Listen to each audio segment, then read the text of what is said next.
చట్టం చట్టమే, చట్టంకి ఒక చట్టం ఉంది, ప్లస్ రూల్స్ ఉన్నావు, దానికి తగ్గట్టుగా కేసు అయినావు. రూల్స్కి అలాంటి అడ్వైజర్ కానీ రూల్స్ కానీ చట్టంలో ఎక్కడ కూడా విలువ లేదు. మీకు ప్రజలు కూడా నేను చెప్తున్నాను, అట్లానే యూత్ వీళ్ళందరూ కూడా డైరెక్ట్ సెల్లింగ్ గైడ్లైన్స్, ఇడ్సా మెంబరు అనేది మాత్రం మీకు ఎక్కడ కూడా చట్టబద్ధత లేదు. కావాలని చెప్పి Indian direct selling association as if that ఏదో ప్రభుత్వ రంగ సంస్థ చేపట్టిన సంస్థ అని చెప్పి ఇండియన్ అని పేరు వాడారు. అంతేగాని ఎటువంటి వాళ్ళకు విలువ లేదు, ఎటువంటి చట్టబద్ధత లేదు. సో ప్రజలు కూడా నేను ఇడ్సా మెంబరు మనకు గైడ్లైన్స్ ప్రకారం నడుస్తున్నాం అని చెప్పేది మాత్రం ఎవరు నమ్మొద్దు. ఆ విజయ్ అన్నట్లు ఇవన్నీ కూడా మోసపూరిత స్కీమ్సు. మీకు ఎవరు వచ్చి మంచి ఒక బిజినెస్ ఆపర్చునిటీ మీరు, ఎందుకంటే ఈ మధ్యలో అందరికీ సెకండ్ ఇన్కమ్ అనేది ఒక చాలా పిచ్చి పడింది. సెకండ్ ఇన్కమ్ అనేది ఎవరు చెప్తే మీరు నమ్మొద్దు. అది కాకుండా మీరు లిస్ట్ చేయండి, మీ ఫ్రెండ్స్ మీ రిలేటివ్స్ పేరు చెప్పారని చెప్పి అనండి. మీరు రాస్తారు, రమేషా రాయ్, ఏం చేస్తారు, కామేషా రాయండి, సాంశివరావా ఇట్లా రాయండి. ఇట్లా పేరు ఎక్కడెక్కడ లిస్ట్ చేస్తారు, మీరు అప్పుడే అర్థం చేసుకోవాలి. లిస్ట్తోనే మోసము, మీరు మోసం కాదు, మళ్ళీ వేరే వాళ్ళని కూడా మోసం చేస్తారు అని. ఇప్పుడు ఎట్లా హరికృష్ణ రాశారు సేమ్ స్టోరీ. చాలామంది విజయ్ అన్నట్లు బయట వస్తలే 5,000కు ఎట్లా పోలీస్ స్టేషన్ చుట్టూ తిరిగి రమేష్ పేరు చెప్పాలి, ఆయన పేరు చెప్పాలి, ఈయన పేరు చెప్పాలని చెప్పి ఎవరు కూడా ఆశించారు. పోతే పోనీయండి 5,000 రూపాయలు, ఆ దోస్తుని మళ్ళీ పోలీస్ పిలిపిస్తారు, ఆయన ఇబ్బంది పెడతారు, ఎందుకు నేను ఆ భాగం కావాలని చెప్పి వదిలేస్తున్నారు. ఇట్లానే వాళ్ళు బతుకుతున్నారు ఈ దేశంలో. మీరు కొన్ని కంపెనీస్ అంతా ఎక్కడున్నావు, ఈ ఆమ్వే అనే కంపెనీ ఓన్లీ 4,500 రూపీస్తోనే స్టార్ట్ అవుతుంది వాళ్ళ స్కీము. వాళ్ళు ఏం చేశారు, కొంతమంది ఆ speed of the engine control. ఇక్కడేమైంది, క్యూనెట్లో బైనరీ ఒకటి ఉన్నవాడు ఇద్దరిని చేసి, ఇద్దరు ఉన్నవాడు మళ్ళీ ఇద్దరిని చేయాలి. కొన్ని చోట్ల 463 అని పెడతారు, 963 అని పెడతారు. ఆ ఇంజన్ ఏముంది, అది స్పీడ్ని కంట్రోల్ చేయడానికి ఫస్ట్ 9 మంది చేయండి, 9 మంది మళ్ళీ 6 చేయండి, ఇట్లా 3 చేయండి, ఇట్లా మళ్ళీ ఆనే ఎవరైతారో మళ్ళీ ఆనే 9 మంది ఇట్లా చేసుకుంటూ ఆ స్పీడ్ను కంట్రోల్ చేసి బతుకుతున్నారు. కానీ బట్ వాళ్ళు వెనుక ఉన్నది మాత్రం మోసపూరిత స్కీము. వాళ్ళంతా ఒక టీం ఉంటుంది, మోటివేట్ చేస్తారు. బుక్స్ లేదు, మన వాళ్ళు బుక్స్ తీసుకురాలేదు, కానీ ఆ బుక్స్ చాలా క్లియర్ ఉందా, నేను చూశాను, చాలా క్లియర్ ఉన్న బుక్స్. ఎట్లా మీకు బక్రా చేయాలి, బక్రా కావాల్సిన అన్ని మీ క్వాలిటీస్ని మీకు ఆ బుక్స్లో చెప్తారు వాళ్ళు. ఇప్పుడు ఆ మేధా భాట్కర్ జడ్జ్ గారు ఎట్లా చెప్పారు అట్లానే ఉంటుంది. వాళ్ళు జగ్లరీ ఆఫ్ వర్డ్స్ అట్లా వాళ్ళు ఏదేదో చెప్తారు. మీరు ఏం ప్రశ్న అడిగినా అట్లా అడగొద్దు. మీకు రిచ్ కావాలని చెప్పి ఉందా లేదా, మీరు ఏం అడిగితే మీకు కావట్లేదు, మీకు నాయకత్వ లక్ష్యాన్ని లేదు, లీడర్షిప్ క్వాలిటీస్ లేదు మీ దగ్గర అని చెప్పి చెప్తారు. మీకు బాగా ఒక ఇన్ఫీరియారిటీ కాంప్లెక్స్ తీసుకెళ్ళిపోతారు వాళ్ళు. తర్వాత మీరు స్కీమ్లో డబ్బులు చేసుకోలేదంటే వాళ్ళు ఏమంటారు, మీతోని చాతకన అయితలేదు భయ్, వేరే వాళ్ళు చేస్తలేరా చూడండి వాళ్ళు సంపాదించారు అని చెప్పి చూపించి వాళ్ళని కూడా అదే మొబైల్లో పెట్టి మోసం చేయడానికి ప్రయత్నం చేశారు. ఇప్పుడు వీళ్ళంతా చాలామంది మనం టీం లీడర్స్ ఒక్కొక్కరు చాలామంది వేలాది మంది మోసం చేశారు. కంట బత్తుని రత్నాకర్ రెడ్డి అని చెప్పి ఈయన హైదరాబాద్ నేటివ్, సామినేని నీరజ్ కుమార్ మణికంఠ అని చెప్పి హైదరాబాదు, అనుష వేమిరెడ్డి అని చెప్పి హైదరాబాదు, తలారి పాల్ ప్రశాంత్ కుమార్ అని చెప్పి ఏలూరు నేటివ్, అట్లానే మైసా అభిరామ్ అని చెప్పి హైదరాబాదు, నల్లగట్ల నాగ యశ్వంత్ అని చెప్పి నంద్యాల ఏపీ, అట్లానే పోతినేను ప్రత్యూష పేరు అంటే చాలా ఉంది, చాలామంది మోసం చేసిందంటే మనకు ఇన్వెస్టిగేషన్లో తేలింది.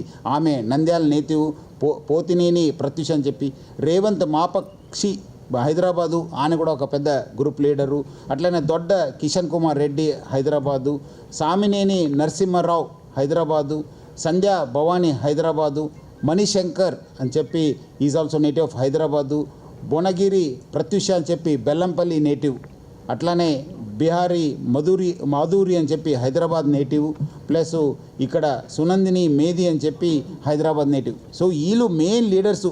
అట్లానే కొంతమంది ఈ మోటివేటర్స్ ఉంటారు, ఇట్లా స్పీచ్ ఇస్తుంటారు చూడండి, అట్లా అరుస్తూ ఇరుస్తూ ఏమది ఏ సవా కూడా అంతా మొత్తం సౌండ్ ఇచ్చేసి, అలాంటి వాళ్ళు నవరత్న కాకాని ప్లస్ సిద్ధాం శెట్టి సుమంత్ అలియా శామి అంట అని మోటివేటర్స్. వీళ్ళందరినీ ఒక ఉత్తేజన పరచడానికి వీళ్ళు ఒక గ్రూపు. వాళ్ళు ఇంతమంది మాట్లాడితే అందరు కూడా ఒకటేసారి వలలో పడాలా చూడు బక్రాలు, అట్లా వీళ్ళు మాట్లాడడానికి వీళ్ళు ఉంటారు. టీమ్స్ ఒక 32 మంది ఎవరైతే హైదరాబాద్ కేంద్రంగా వేరే వేరే సిటీలో ఉంటూ హైదరాబాద్ కేంద్రంగా ఈ క్యూనెట్ పేరు మీద ఈ మనీ సర్క్యులేషన్ స్కీమ్లో అమాయక ఐటీ ఎంప్లాయీస్ని చేర్పించి మోసం చేశారో వాళ్ళని 32 మందిని వేరే వేరే నగరాల్లో మన టీమ్స్ వెళ్ళి వాళ్ళని ఐడెంటిఫై చేసి అరెస్ట్ చేయడం జరిగింది. ఇన్వెస్టిగేషన్ ఇంకా కొనసాగుతుంది.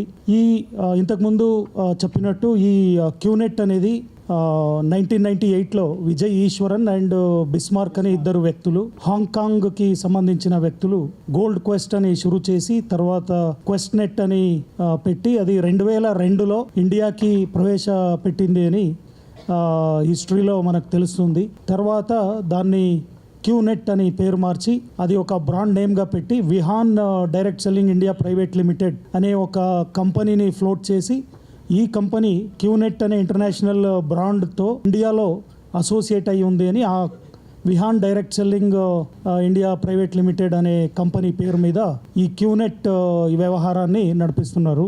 ఈ prize chits and money circulation schemes banning act 1978 ఈ చట్టము 1978లో వచ్చిందే. ఒక RBI reserve bank of India వారు ఒక రాష్ట్ర స్థాయిలో ఒక దేశ స్థాయిలో ఒక కమిటీ ఏర్పాటు చేసి ఇటువంటి స్కీమ్స్ చాలా అప్పుడు ఇండియాలో చాలా వచ్చినాయి. ఇట్లాంటి కొత్త వ్యక్తుల్ని జాయిన్ చేస్తే కమిషన్ ఇస్తామని చెప్పి వేలాది మంది లక్షలాది మందిని ఇట్లాంటి స్కీమ్స్లో చేర్పించారు. అమెరికా కేంద్రితంగా వచ్చిన కొన్ని ఇంటర్నేషనల్ మనీ సర్క్యులేషన్ స్కీమ్స్తో ఇన్స్పైర్ అయ్యి 1970స్లో చాలా వందలాది సంఖ్యలో ఇటువంటి మనీ సర్క్యులేషన్ స్కీమ్స్ ఇండియాలో రావడంతో ఆ రిజర్వ్ బ్యాంక్ ఆఫ్ ఇండియా ఒక ఎక్స్పర్ట్స్ కమిటీ ఏర్పాటు చేసి వాళ్ళు ఇచ్చిన నివేదిక ఆధారంగా ఇటువంటి స్కీమ్స్ వల్ల మన దేశ ఆర్థిక వ్యవస్థకు ఎటువంటి ఆటంకాలు ఉంటాయని వాళ్ళు విస్తృతంగా అధ్యయనం చేసి వాళ్ళు ఇచ్చిన నివేదిక ఆధారంగా ఆర్బీఐ రిపోర్టు గవర్నమెంట్ సబ్మిట్ చేస్తే దాని మీద ఈ prize chits and money circulation schemes banning act అనే చట్టమే వచ్చింది. కానీ ఈ చట్టం ఇట్లాంటి ఒక చట్టం ఉంది అనే అవగాహన రాహిత్యం పబ్లిక్లో ఉంది, అదేవిధంగా పోలీసు శాఖలో కూడా ఉంది అని మన దృష్టికి వస్తుంది. ఇటువంటి చట్టము ఉన్నది, దీన్ని అమలు చేసి ఇటువంటి మనీ సర్క్యులేషన్ స్కీమ్స్ని అరికట్టాలనే అవగాహన రాహిత్యం పబ్లిక్ అండ్ పోలీస్ ఇద్దరిలో ఎందుకు ఉంది అంటే డబ్బులు కట్టి పోగొట్టుకునే వాళ్ళందరూ చిన్న చిన్న స్కీమ్స్లలో 5,000 10,000 ఇంత తక్కువ అమౌంట్ మోసపోతే ఎవరు కంప్లైంట్ ఇవ్వరు. కాబట్టి ఆ 10,000కు ఎందుకు పోలీస్ స్టేషన్ చుట్టూ తిరగాలి, కోర్టుకు వెళ్ళాలని చెప్పి ఎవరు కంప్లైంట్ ఇవ్వకపోయేది. దాన్నే వాళ్ళు ఆసరాగా తీసుకొని రకరకాల పేరు మీద ఇంతకుముందు మీరు కూడా చెప్పారు ఎలక్ట్రిక్ స్కూటర్ పైన అని ఇట్లా ఏ వస్తువు అయితే ఆ వస్తువు పేరు పైన ఇట్లా మనీ సర్క్యులేషన్ స్కీమ్స్ని ఏర్పాటు చేసి వాళ్ళు ఈ వ్యవహారాన్ని నడిపిస్తారు. తక్కువ అమౌంట్ని ఎక్కువ ప్రజలని మోసం చేసి తక్కువ అమౌంట్కి మోసం చేస్తే ఎవరు కంప్లైంట్ ఇయ్యరు అనేది ఒక సిద్ధాంతం వాళ్ళది. దాని మీద నమ్మకం పెట్టుకొని వాళ్ళు చేస్తారు. బట్ క్యూనెట్ అనేది ముందు ఇట్లనే షురూ చేశారు. బట్ ఇది ఎంతమందిని చేర్పిస్తాం ఇట్లా అని చెప్పి వాళ్ళు they have increase the size of money. ఇప్పుడు ఎంట్రీ లెవెల్లోనే మీరు ల్యాక్స్లో కట్టించుకుంటారు. 4 lakh 5 lakh 8 lakh 10 lakhs ఇట్లా కట్టించుకొని వాళ్ళు ఇంతకుముందు సామాన్య జనాల్ని ప్రజల్ని మోసం చేసే దృష్టిలో ఉన్నవాళ్ళు ఇప్పుడు ఈ లోయర్ అండ్ మిడిల్ ఇన్కమ్ గ్రూప్లో ఉన్న యూత్ అండ్ అన్ఎంప్లాయిడ్ యూత్ ఎవరైతే జాబ్ ఆస్పిరెంట్స్ ఉంటారో వాళ్ళని టార్గెట్ చేస్తే వాళ్ళు ఎక్కువ డబ్బులు కడతారని ఇంతకుముందు సిపి గారు ఏదైతే ముంబై హైకోర్టు జడ్జ్మెంట్లో ఒక లైన్ చదివారో, పీపుల్ కెన్ బీ ఫూల్డ్, మనిషిని మోసం చేయొచ్చు అనే ఒక మూల తత్వ సిద్ధాంతం అది. దాంట్లో వాళ్ళకి నమ్మకం ఉంది.